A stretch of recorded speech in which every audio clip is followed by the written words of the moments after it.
Hello అండి, నమస్తే. Welcome to my channel the golden beats. Subscribe చేసుకున్న వాళ్ళందరికీ పేరు పేరున థ్యాంక్స్ అండి.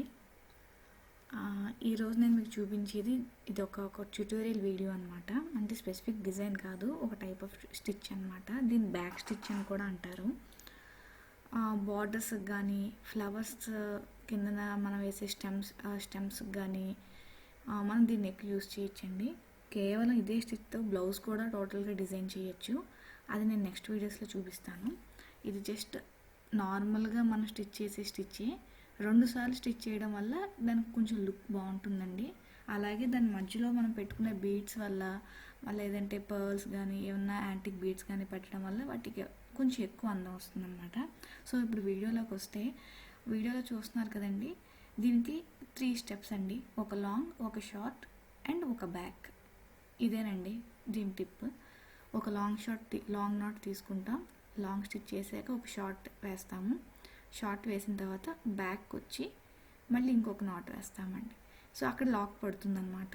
సో ఒక లాంగ్, ఒక షార్ట్, ఒక బ్యాక్. సో ఇది మనం ఒకసారి లాంగ్ స్టిచ్, ఒకసారి షార్ట్ స్టిచ్ వేయాలండి. ఒకసారి మళ్ళీ నేను మీకు క్లియర్గా చెప్తున్నాను చూడండి. నేను ఆల్రెడీ రైట్ సైడ్ వేసాను, ఇప్పుడు లెఫ్ట్ సైడ్ చూపిస్తున్నాను.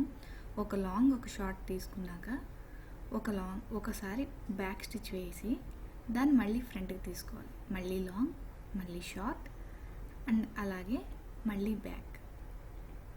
ఒక సైడ్ స్టిచ్ అంతా నేను రైట్ సైడ్ తీసుకున్నానండి బ్యాక్. ఇప్పుడు ఈ సైడ్ స్టిచ్ అంతా మనం లెఫ్ట్ సైడ్ తీసుకోవాలి. జనరల్గా ఈ స్టిచ్ వేసేటప్పుడు మీరు ఒక 2 స్టిచ్చెస్ వేసేయడానికి ట్రై చేయండి. 2 అంటే ఏంటంటే లెఫ్ట్ రైట్ కలిపి మీరు వేస్తే మీకు లుక్ బాగుంటుందన్నమాట. ఇది పేర్గా వేస్తేనే అందంగా ఉంటుందని నాకు అనిపించింది. సో నేను మీకు అలాగే చూపిస్తున్నాను. సో ఇప్పుడు ఇది ఎలా కనిపిస్తుంది అంటే ఒక చెట్టు స్టెమ్లా కనబడుతుంది అనమాట. అంటే అటు ఇటు కొంచెం ఎడ్జెస్ వచ్చి మధ్యలో మనకు చిన్న వేలా కనిపిస్తుంది అనమాట. సో ఒక లాంగ్, ఒక షార్ట్, ఒక బ్యాక్. ఒకసారి క్లియర్గా మీరు స్లోగా అబ్జర్వ్ చేస్తే అర్థమవుతుందండి. ఒక లాంగ్, ఒక షార్ట్, అలాగే ఒకసారి బ్యాక్. సో మనం ఇది వేసుకునేటప్పుడు ఇలా రఫ్గా కాకుండా మీరు స్కేల్తో ఏమైనా లైన్ గీసుకుని వేసుకుంటే మీకు ఇంకొంచెం స్ట్రైట్గా వస్తుంది. సో ఇప్పుడు మధ్యలో ఉండే స్పేస్తో నేను పింక్ కలర్ బీడ్స్ని వేస్తున్నానండి. ఎందుకు అంటే గ్రీన్లో పింక్ బాగా కనిపిస్తుందని అనుకున్నాను, బట్ లైట్ పింక్ అయిపోయింది. కొంచెం డార్క్ కలర్ అయితే చాలా బాగా ఉండేదని అనిపించింది నాకు. బట్ స్టార్ట్ చేశాను కదా అని నేను కంటిన్యూ చేస్తున్నాను. అట్ ద సేమ్ టైం ఇలా ఒక్కొక్క బీడ్ కాకుండా అన్ని బీడ్స్ ఒకేసారి వేస్తే ఇంకా బాగా వస్తుందని అనిపించింది నాకు. సో అది వేసి ఎలా ఉంటుందో అన్నది మీకు మళ్ళీ చూపిస్తున్నాను. మళ్ళీ చూడండి ఒకసారి. ఈ మధ్యలో ఉండే స్పేస్తో సేమ్ బీడ్ స్టిచ్ని మళ్ళీ మనం కంటిన్యూ చేసి ఈ స్పేస్ అంతటిని బీడ్స్తో ఫిలప్ చేసేయాలి. ఫిలప్ చేస్తే మనకి లుక్ అన్నది స్టెమ్ బాగా కనిపిస్తుంది. ఏదైనా ఫ్లవర్కి కింద స్టెమ్ వేసేటప్పుడు ఈ స్టిచ్ బాగా ఎక్కువ యూజ్ అవుతుందన్నమాట. బాగా ఫ్లవర్స్ వేస్తాం కదా, ఫ్లవర్స్ వేసిన తర్వాత ప్లెయిన్ బీడ్స్తో కానీ ప్లెయిన్ చైన్ స్టిచ్తో కాకుండా ఈ స్టిచ్ వేసి ట్రై చేయండి, మీకు లుక్ బాగుంటుంది. సో నేను వేరే కలర్తో, అంటే మీకు క్లియర్గా చూపిస్తున్నాను చూడండి.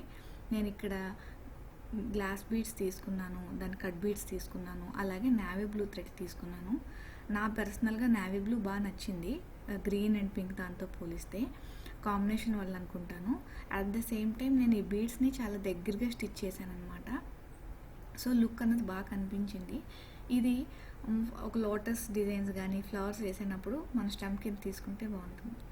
ఫ్రెండ్స్ మీకు నచ్చింది అనుకుంటాను. Please like, share, comment. Friends subscribe తప్పకుండా చేయండి. మీ క్లిక్ నాకు చాలా ఉపయోగపడుతుంది. వీడియో ఫుల్గా చూడండి. మీకు డౌట్ ఏమైనా వస్తే కామెంట్ చేయండి. ఖచ్చితంగా సబ్స్క్రైబ్ చేయండి friends. Thank you so much.